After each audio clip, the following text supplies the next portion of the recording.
കൃഷ്ണ ഗുരുവായൂരപ്പ ശരണം. ഗുരുവായൂരപ്പൻ്റെ ഉച്ചപൂജയും കളഭാലങ്കാരമൊക്കെ കഴിഞ്ഞു. നട തുറന്നു. നമുക്ക് ഗുരുവായൂരപ്പൻ്റെ ചതുർബാഹുവായ വിഗ്രഹത്തിൽ ഇന്നിപ്പോൾ ഏത് രൂപത്തിലാണ് ഭഗവാൻ നമ്മളെ ഭക്തരെ കാത്തിരിക്കുന്നത് അറിയില്ല. നമുക്ക് പോയി നോക്കാം. ഗുരുവായൂരപ്പനിപ്പോൾ നവകവും പഞ്ചഗവ്യവും ഒക്കെ ആയിട്ട് ഇങ്ങനെ വളരെ സുഖമാണ്. ശക്തി ഇങ്ങനെ കൂടിക്കൂടി വരില്ലേ. അതേപോലെ കാഴ്ചശീവേലിയും എല്ലാം ഉണ്ട്. അതൊക്കെ ഇങ്ങനെ ആയിട്ട് വളരെ ഉത്സാഹത്തിലാണ് അദ്ദേഹം. അപ്പോൾ നമ്മുടെ പൊന്നുണ്ണിക്കണ്ണൻ ഇങ്ങനെ വളരെ സന്തോഷത്തിലിരിക്കുന്ന ആ കാഴ്ചകളാണ്. അപ്പോൾ അതിലേത് കാഴ്ചയാണ് എന്നറിയില്ല. ഇന്നിപ്പോൾ അതേപോലെ കേശവൻ്റെ പുതിയ പഴയതിനെ ഒന്നുകൂടി പുതുക്കിയിട്ടുള്ള ഒരു ഉദ്ഘാടനമായിരുന്നു. അതിൻ്റെ നമ്മളൊരു വീഡിയോ അതിലിട്ടിട്ടുണ്ടായിരുന്നു. അപ്പോൾ അതൊക്കെയാണ് ഇന്നത്തെ ഒരു പ്രാധാന്യം. അതുപോലെ 150 കല്യാണം അങ്ങനെയൊക്കെയുള്ള കാര്യങ്ങളായിരുന്നു. എന്തായാലും നമുക്ക് ഗുരുവായൂരപ്പനെ തൊഴാനായിട്ട് പോവാം.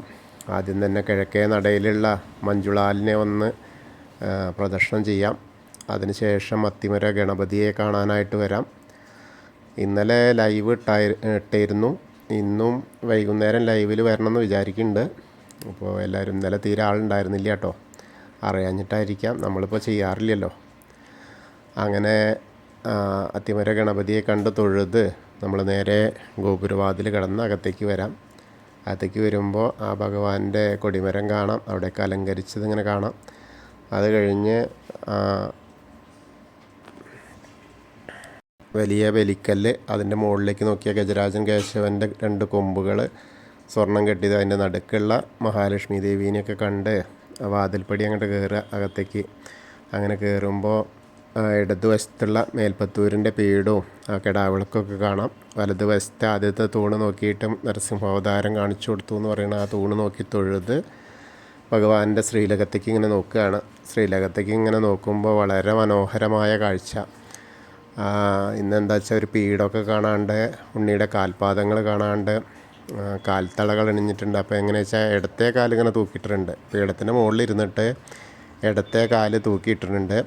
അതുപോലെ വലത്തെ കാല് അങ്ങനെ കുറച്ചിങ്ങനെ പൊന്തിച്ച് ഇരിക്കുകയാണ് ആ ഒരു കാഴ്ച. അപ്പോൾ 2 കാലിൻ്റെയും കാൽത്തളകൾ കാണാനുണ്ട്. അത് നല്ല രസമായിട്ടുണ്ട്. പിന്നെ ഇങ്ങനെ നോക്കുമ്പോൾ അരമണിയൊക്കെ കാണാണ്ട് പട്ടുകോണ കൊടുത്തിട്ടുണ്ട്. അങ്ങനെ മുകളിലേക്ക് ഇങ്ങനെ നോക്കിയാൽ ഒരു വളയം പോലത്തെ മാല, ഒരു പതക്കം പോലത്തെ മാല, ഒരു ഗോപീതിലകം അങ്ങനെ വെച്ചിട്ടുണ്ട്. പിന്നെ കൈവളകൾ കാണാണ്ട്, തോൾവളകൾ അണിഞ്ഞിട്ടുണ്ട്. കയ്യിൽ എന്താ വെച്ചാൽ ഓടക്കുഴൽ, സ്വന്തം പൊന്നോടക്കുഴൽ ഇങ്ങനെ ചുണ്ടോട് ചേർത്ത് വായിക്കുകയാണ്. അതെങ്ങനെയാ വെച്ചാലേ ഇടത്തെ കാലിങ്ങനെ അപ്പോൾ ഇടത്തുനിന്ന് താഴത്തേക്ക് തൂക്കിയിട്ടുണ്ട്. വലത്തെ കാലിങ്ങനെ മുകളിലേക്ക് കുറച്ച് വെച്ചിട്ട് അതിൻ്റെ ആ മുട്ടിൻ്റെ കാലിൻ്റെ മുട്ടിൻ്റെ മുകളിലിങ്ങനെ വലത്തെ കയ്യിൻ്റെ മുട്ടിങ്ങനെ ചേർത്ത് ാണ് ഓടക്കുഴൽ വായിക്കുന്നത്. ഇന്നിപ്പോൾ എന്തോ ഒരു ചിന്തയിൽ അങ്ങനെ ഇരുന്ന് വായിച്ച മാതിരിയാണ് തോന്നുന്നത്. വളരെ രസമായിട്ടുള്ളൊരു കാഴ്ചയാണ് എന്തായാലും. അപ്പോൾ ആ ഒരു കാഴ്ചയാണ്. അതേപോലെ പീലി ഇങ്ങനെ തിരുമുടി കെട്ടിയിട്ടുണ്ട്. പീലി കളഭം കൊണ്ട് ചാർത്തി അതിൻ്റെ മുകളിൽ പൊന്നിൻ്റെ കിരീടം ചാർത്തിയിട്ട് തിരുമുടി മാലകൾ ചാർത്തിയിട്ടുണ്ട്. 2 തിരുമുടി മാലകളാണ്. ഒന്നൊരു വെളുത്ത പൂവും പിന്നെ തെച്ചിയും തുളസിയും വെളുത്ത പൂവായിട്ടുള്ളതും. അതേപോലെ ഉണ്ടമാലയുണ്ട്. ഉണ്ടമാല എങ്ങനെയാ വെച്ചാൽ വെളുത്ത പൂവ് തുളസി ആയിട്ടുള്ളതും പിന്നെ വെളുത്ത പൂവും തുളസിയും തെച്ചിയായിട്ട്. ഇന്ന് വെളുത്ത പൂവിനാണ് പ്രാധാന്യം. അങ്ങനെയുള്ള ഒരു കാഴ്ചയാണ് കാണുന്നത്. അപ്പോൾ ഭഗവാന്റെ ശ്രീലകത്തേക്ക് ഇങ്ങനെ നോക്കിയിട്ട് നമ്മൾ സോപാനപ്പടിയിൽ നിന്ന് കാണുന്ന കാഴ്ചയാണെന്ന് മനസ്സുകൊണ്ട് വിചാരിക്കുക. എല്ലാവരുടെയും മനസ്സ് എൻ്റെ കൂടെ വരിക. അങ്ങനെ എന്നെ കേൾക്കുന്നത് ഏത് സമയത്താണെങ്കിലും ആ സമയത്ത് ഗുരുവായൂരപ്പൻ്റെ തിരുമുമ്പിൽ നിന്ന് ശ്രീലകത്തേക്ക് നോക്കി കാണുകയാണെന്നിങ്ങനെ മനസ്സുകൊണ്ട് വിചാരിക്കുക. അപ്പോൾ അവിടെ എത്തിയ ഒരു പ്രതിഫലനം നമുക്കുണ്ടാവും. അങ്ങനെ അവിടെ നിന്ന് തൊഴുതോളൂ, എല്ലാവരും പ്രാർത്ഥിച്ചോളൂ നമ്മുടെ ആ പൊന്നുണ്ണിക്കണ്ണനെ. എന്ത് രസമാണെന്നറിയോ അങ്ങനെ ഇരിക്കുന്നത് കാണാൻ തന്നെ. എന്നിട്ട് ആ ചുണ്ടോട് ചേർത്ത് ഇങ്ങനെ ആ ഓടക്കുഴൽ വായിക്കുകയാണ്. എല്ലാവരും മയക്കുകയാണ്. ആ ഒരു കാഴ്ചയാണ് കാണുന്നത്. അങ്ങനെ എല്ലാവരും കണ്ട് തൊഴുതോളൂ. അത് കഴിഞ്ഞ് നമ്മൾ അവിടെ നിന്ന് ഇങ്ങനെ ഇറങ്ങിയിട്ട് സോപാനപ്പടിയിൽ നിന്ന് ഇറങ്ങി അഗ്നികോണിലുള്ള ബലിക്കല്ലും അതേപോലെ തടപ്പള്ളിയൊക്കെ നോക്കി തൊഴാം. പിന്നീട് അങ്ങനെ വരുമ്പോൾ ആലിലക്കണ്ണനെയും പിന്നെ ഗ്രില്ല് ഇങ്ങോട്ട് കഴിഞ്ഞാൽ സപ്തമാതാക്കളെ കണ്ട് തൊഴാം. ഇനി നമ്മൾ ഗണേശൻ്റെ അടുത്തേക്ക് വരികയാണ്. ഗണേശൻ്റെ അടുത്തൊക്കെ തിരക്കുണ്ട് കേട്ടോ, ഞായറാഴ്ചയുടെ തിരക്കാണ്. അപ്പോൾ അങ്ങനെ അവിടെ വന്ന് ഗണേശനെ കണ്ട് തൊഴുകയാണ്. അപ്പോൾ കാണാനുള്ളത് എന്താ വെച്ചാൽ കിരീടം ചാർത്തിയിട്ടുണ്ട്, മുഖത്തൊക്കെ ചാർത്തിയിട്ടുണ്ട്, കളഭം കൊണ്ട് ചന്ദനം കൊണ്ട് ചാർത്തിയിട്ടുണ്ട്. പിന്നെ അതേപോലെ വെളുത്ത അതായത് പൗണ്ട് ഉടുപ്പിച്ചിട്ടുണ്ട്. പിന്നെ ധാരാളം മാലകൾ ചാർത്തിയിട്ടുണ്ട്, സ്വർണത്തിൻ്റെ മാലയും ചാർത്തിയിട്ടുണ്ട്. അപ്പോൾ ഗണേശനെ പ്രാർത്ഥിക്കാം, എല്ലാവരും കൂടെ പ്രാർത്ഥിച്ചോളൂ. ഏകദന്തം മഹാകായം തപ്തകാഞ്ചന സന്നിഭം ലംബോദരം വിശാലാക്ഷം വന്ദേഹം ഗണനായകം.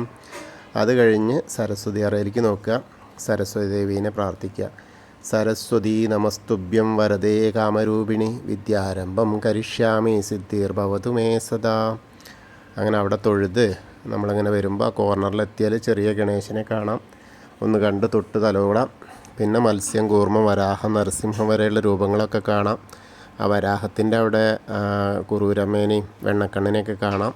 ഇന്ന് മത്സ്യത്തിനൊരു മാല ചാർത്തിയിട്ടുണ്ട് കേട്ടോ. പിന്നെ മേൽശാന്തിയിൽ അവിടുന്ന് അർച്ചന പ്രസാദമൊക്കെ വാങ്ങിയിട്ട് വാമന രൂപവും ഗജേന്ദ്രമോക്ഷത്തിൻ്റെ രൂപമൊക്കെ കണ്ട് തൊഴാം. പിന്നീട് നമ്മൾ അനന്തശായിയായ അനന്തപത്മനാഭനെ കാണാം. അവിടെ നിന്ന് വെളുത്ത പൂ തന്നെയാണ് മാലകൾ. പിന്നെ തുളസിയുണ്ട്, അത് ആ കാൽപാദത്തിൻ്റെ അവിടെ നിന്ന് ഇങ്ങനെ തൊഴാം. പിന്നെ ഗരുഡാരൂഢനായിരിക്കുന്ന മഹാവിഷ്ണുവിനെയൊക്കെ കണ്ട് തൊഴുത് നേരെ നമ്മൾ ശ്രീകോവിലിൻ്റെ പുറകുവശത്ത് വന്ന് സാഷ്ടാംഗം നമസ്കരിക്കുക. നമസ്കാരമൊക്കെ കഴിഞ്ഞ് ബാക്കിയുള്ള ദശാവതാര വിഗ്രഹങ്ങളൊക്കെ കണ്ടിങ്ങനെ തൊഴാം. പിന്നെ കണ്ണൻ്റെ അടുത്ത് വരുമ്പോൾ അവിടെ 2 തുളസിമാല ഉണ്ട്. മുരുകന് വെളുത്ത ഭസ്മം കൊണ്ടുള്ള അഭിഷേകം കഴിഞ്ഞിരിക്കുകയാണ്. പിന്നെ ഹനുമാൻ സ്വാമിയുടെ അടുത്ത് വരുമ്പോൾ ഒരു വെറ്റിലമാലയുണ്ട്, കുറച്ച് കുങ്കുമമുണ്ട്. അപ്പോൾ ഹനുമാൻ സ്വാമിയെ പ്രാർത്ഥിക്കുക കേട്ടോ, എല്ലാവരും കൂടെ പ്രാർത്ഥിച്ചോളൂ. ത്വമസ്മിൻ കാര്യനിര്യാഗേ പ്രമാണം ഹരിസത്തമ ഹനുമാൻ യജ്ഞമാസ്തായ ദുഃഖക്ഷയകരോ ഭവ മനോജവം മാരുതതുല്യവേഗം ജിതേന്ദ്രിയം ബുദ്ധിമതാം വരിഷ്ടം വാദാത്മജം വാനരയൂതമുഖ്യം ശ്രീരാമദൂതം ശിരസാ നമാമി. ബുദ്ധിർബലം യശോധൈര്യം നിർഭയത്വം അരോഗത അജാഡ്യം വാക്പടുത്വം ഹനുമസ്മരണാത് ഭവേത്. ഓം നമോ ഭഗവതേ ആഞ്ജനേയായ മഹാബലായ സ്വാഹ. അങ്ങനെ ഹനുമാൻ സ്വാമിയെ കണ്ട് തൊഴുത് നമ്മൾ രാധാകൃഷ്ണ വിഗ്രഹവും അതേപോലെ കാളിയമർദ്ദന രൂപവും വെണ്ണക്കണ്ണനെയൊക്കെ കാണാം, അതൊക്കെ കണ്ട് തൊഴാം. പിന്നെ ഓവിൻ്റെ അവിടെ വന്നിട്ട് പ്രാർത്ഥിക്കാം. അതിനുശേഷം ആ താമരക്കണ്ണനെ, കൽപ്പകവൃക്ഷത്തിൻ്റെ ചുവട്ടിലിരിക്കുന്ന താമരക്കണ്ണനെ കണ്ട് തൊഴുത് നേരെ കിഴക്ക് വശത്തേക്ക് മുകളിലേക്ക് നോക്കിയാൽ കൊടിമരം ഇങ്ങനെ കാണാം. എന്ത് മനോഹരമായിട്ടാണ് കാണുക വെച്ചിട്ടാണ്. അത് കഴിഞ്ഞ് നമ്മൾ നേരെ മണിക്കിണറും നൃത്താറയിൽ ഇങ്ങനെ വിളക്ക് കത്തി നിൽക്കുന്നുണ്ട്. അപ്പോൾ അതൊക്കെ കണ്ട് തൊഴുത് കുറൂരമ്മയും നാരദരും അതേപോലെ മേൽപ്പത്തൂരിനെയും വസുദേവരെയൊക്കെ കണ്ട് ഉണ്ണീനെ അങ്ങനെ കൊണ്ടുപോകുന്ന വസുദേവരെയൊക്കെ കണ്ട് തൊഴുത് വടക്കേ നടയിൽ കൂടെ അങ്ങനെ പുറത്തേക്ക് വരാം. അങ്ങനെ പ്രസാദ കൗണ്ടറിൻ്റെ അവിടെ നിന്ന് ചന്ദനവും തീർത്തൊക്കെ വാങ്ങാം.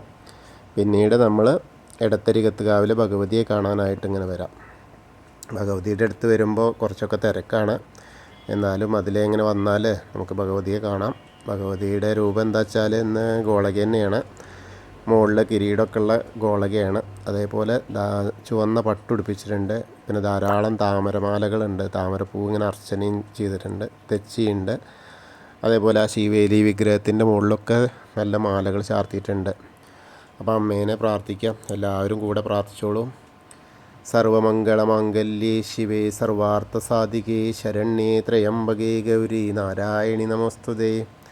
അങ്ങനെ അമ്മയെ കണ്ട് തൊഴുത് അവിടെ നിന്ന് ഇങ്ങനെ വരുമ്പോൾ കോർണറിലെത്തിയാൽ ഒന്ന് തിരിഞ്ഞ് നിന്ന് വടക്ക് പടിഞ്ഞാറ് ഭാഗത്തേക്ക് നോക്കുക. മമ്മിയൂരപ്പനെ മനസ്സുകൊണ്ട് പ്രാർത്ഥിക്കുക. നമശിവായ നമശിവായ നമശിവായ എന്നുള്ള പഞ്ചാക്ഷരി മന്ത്രം ജപിക്കുകയും ചെയ്യുക. അപ്പോൾ നമ്മൾ മമ്മിയൂർ പോയി ദർശനം കിട്ടിയ പോലെയാവും. അതിനുശേഷം നമ്മൾ കൊടിമരത്തിൻ്റെ അവിടെ വരിക. വീണ്ടും ഭഗവാന്റെ ശ്രീലകത്തേക്ക് നോക്കിയിട്ട് ആ സ്റ്റൂളിൻ്റെ മുകളിലിരിക്കുന്ന ഉണ്ണിക്കണ്ണനെ കാല് താഴോട്ടിരുത്ത് ഒരു കാലിൻ്റെ മുകളിൽ കൈ വെച്ച് ഓടക്കുഴൽ വായിക്കുന്ന പൊന്നുണ്ണിക്കണ്ണനെ കണ്ട് തൊഴുക, നമസ്കരിക്കാം. അതിനുശേഷം നമ്മൾ നേരെ കൂത്തമ്പലത്തിൻ്റെ അവിടെ വരിക. കൂത്തമ്പലത്തിൻ്റെ അവിടെ വന്ന് നമസ്കരിക്കാം, കിടാവിളക്ക് കാണാം. പിന്നീട് അയ്യപ്പസ്വാമിയുടെ അടുത്ത് വരിക. അയ്യപ്പസ്വാമിയുടെ അടുത്ത് വരുമ്പോൾ എന്താ വെച്ചാൽ കിരീടം വെച്ചിട്ടുണ്ട്, മുഖത്തൊക്കെ ചന്ദനം ചാർത്തിയിട്ടുണ്ട്, വെളുത്ത പാവുണ്ട് ഉടുപ്പിച്ചിട്ടുണ്ട്, കറുത്ത മുണ്ട് അതിൻ്റെ മുകളിലും ചാർത്തിയിട്ടുണ്ട്. പിന്നെ വലിയ നീളമുള്ള മാല ഉണ്ട്. അങ്ങനെ അതാണ് കാഴ്ച. അപ്പോൾ എല്ലാവരും അയ്യപ്പസ്വാമിയെ പ്രാർത്ഥിച്ചോളൂ. ഭൂതനാഥ സദാനന്ദ സർവഭൂതദയാപര രക്ഷ രക്ഷ മഹാബാഹോ ശാസ്തേ സ്തുഭ്യം നമോ നമ.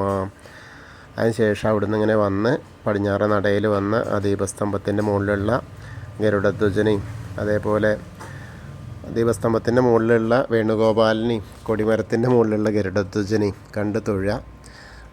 അതിന് ശേഷം നമ്മളിങ്ങനെ പടിഞ്ഞാറ നടയിൽ കൂടെ വരിക, വന്ന് പുറത്തേക്ക് വരിക. അങ്ങനെ വന്ന് രുദ്രതീർത്ഥ കുളത്തെ ഒന്ന് പ്രദക്ഷിണം ചെയ്യാനായിട്ട് വരിക. അങ്ങനെ പ്രദക്ഷിണം ചെയ്യുമ്പോൾ നാരായണാലയത്തിൽ വന്ന് പൂന്താനം തിരുമേനി പൂജിച്ചിരുന്ന കണ്ണൻ്റെ വിഗ്രഹം കണ്ട് തൊഴാം. അതിനുശേഷം അവിടുന്ന് ഇങ്ങനെ പ്രാർത്ഥിച്ച് ഭഗവതി നടയിലും അതേപോലെ വലിയ ദീപസ്തംഭത്തിൻ്റെ അവിടെ കിഴക്കേ നടയിൽ വന്ന് ഭഗവാന്റെ ശ്രീലകത്തേക്ക് ഒന്നുകൂടി നോക്കി തൊഴാം. അതിനുശേഷം നമ്മൾ തെക്കേ നടയിലേക്ക് ഇങ്ങനെ വന്നാൽ കൂവളം കാണാം. കൂവളത്തെ ഒന്ന് പ്രദക്ഷിണം ചെയ്യാം. അങ്ങനെ പ്രദക്ഷിണം ചെയ്യുമ്പോൾ മഹാദേവനും പാർവതി ദേവിനും മനസ്സുകൊണ്ട് പ്രാർത്ഥിക്കുക. അപ്പോൾ നമുക്ക് അവരുടെ അനുഗ്രഹം നമുക്ക് കിട്ടും. അപ്പോൾ നമ്മൾ ഇന്നത്തെയും ഗുരുവായൂരപ്പൻ്റെ ഉച്ചപൂജയും കളഭാലങ്കാരമൊക്കെ കണ്ടു തൊഴുതു. എല്ലാവർക്കും ഗുരുവായൂരപ്പൻ്റെ അനുഗ്രഹം ലഭിക്കും. കൃഷ്ണായ വാസുദേവായ ഹരയേ പരമാത്മനെ പ്രണതക്ലേശനാശായ ഗോവിന്ദായ നമോ നമ. ഹരേ കൃഷ്ണ. ഗുരുവായൂരപ്പാ ശരണം. അതേപോലെ പ്രാർത്ഥിക്കാൻ പറഞ്ഞ എല്ലാവർക്കും ഗുരുവായൂരപ്പൻ്റെ അനുഗ്രഹം ലഭിക്കാൻ വേണ്ടി നമുക്ക് പ്രാർത്ഥിക്കാം. കൃഷ്ണ ഗുരുവായൂരപ്പാ ശരണം.